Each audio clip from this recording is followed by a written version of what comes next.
Nehemiah. So if you don't know the story of Nehemiah, let me sum it up in one sentence. It's the story of Israel coming together to rebuild Jerusalem's walls. Partially because of Israel's rebellion from God, they had allowed the walls of Jerusalem to fall into dismay. And so Nehemiah is this beautiful story of Israel coming together to work to rebuild and restore Jerusalem's walls. And I was reading it a couple weeks ago, and particularly one chapter stuck out to me, and that was chapter 9. Chapter 9 is about Israel's confession. They had a national day of confession where they all came together to confess the sins of their ancestors and the sins of themselves. And I don't have near the time to get into the details of this whole chapter, but I'm going to highlight bits and pieces from different verses. Verse 17 reads, "But you are a forgiving God, gracious and compassionate." Verse 19 reads, "You did not abandon them in the wilderness because of your great compassion." And in verse 28, "When they cried out to you again, you heard from heaven and rescued them many times in your compassion." And finally, in verse 31, "However, in your abundant compassion,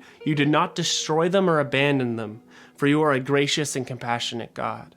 Now again, there's a lot in this chapter, and I encourage you to go read it, but if there's one point I want you to take away, it's this. Whether you rebelled from God in your sin, or you've been rebelling from Him for a week, or a month, or a year, God is gracious and God is compassionate, and His arms are open wide for when you cry out. Thanks for watching.